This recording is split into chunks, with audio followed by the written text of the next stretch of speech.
বাংলার বাড়ি প্রকল্পে ফর্ম ফিল আপ করে ফেরার পথে লরির চাকায় পৃষ্ঠ হয়ে মৃত্যু হলো তরুণের। বুধবার বিকেলে ওই ঘটনায় উত্তেজনা ছড়ালো হিলি থানার সামনে। ঘটনায় ঘাতক লরির চালকের বিরুদ্ধে মামলা দায়ের প্রক্রিয়া শুরু করেছে মৃতের পরিবার। ওই ঘটনায় পথ নিরাপত্তা নিয়ে পুলিশের ভূমিকায় উঠছে প্রশ্ন। হিলি থানার পশ্চিম আপতৈর গ্রামের বাসিন্দা সমীর হেমব্রম এবং কৃষাণ রায় বুধবার দুপুরে হিলি বিডিও অফিসে বাংলার বাড়ি প্রকল্পে আবেদন করার জন্য গিয়েছিলেন দুই বন্ধু।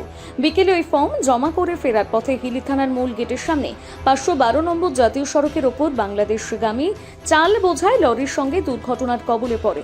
ঘটনায় স্কুটি চালক কৃষাণ রায় ছিটকে যায়, কিন্তু চালকের পিছনে বসে থাকা সমীর হেমব্রম লরির চাকায় পিষ্ট হয়ে যায়। স্থানীয় পুলিশ কর্মীরা ছুটে এসে গুরুতর জখম অবস্থায় দুই তরুণকে হিলি গ্রামীণ হাসপাতালে নিয়ে যায়। হাসপাতালে কর্তব্যরত চিকিৎসক সমীর হেমব্রমকে মৃত বলে ঘোষণা করে এবং কৃষাণ রায়ের প্রাথমিক চিকিৎসার পর ছুটি দেয়। ওই ঘটনায় মুহূর্তে থানার সামনে উত্তেজনা ছড়িয়ে পড়ে। লরিটি হিলি গাজলে 512 নম্বর জাতীয় সড়কের উল্টো লেন ধরে এসে হিলি থানার সামনে ডিভাইডারে টার্নিং নিচ্ছিল। মানুষের প্রশ্ন, জাতীয় সড়কের হিলিগামী দিকে লেন বাংলাদেশগামী পণ্য বোঝাই লরির দখলে থাকে, কিন্তু কি করে উল্টো লেন ধরে বাংলাদেশগামী পণ্য বোঝাই লরি হিলির দিকে যাচ্ছিল? অকালে একটি নিরপরাধ প্রাণ চলে যাওয়ার দায় কে নেবে?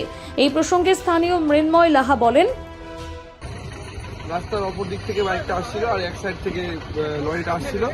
তো লরিটার ধাক্কা খেয়ে বাইকটা টাকা নিচে ঢুকে যায়। তখন কজন মারা গেছে? কজন মারা গেছে? একজন। আর একজন আহত? একজন আহত। যে মারা গেছে তার নাম? তার নাম লিপলাল।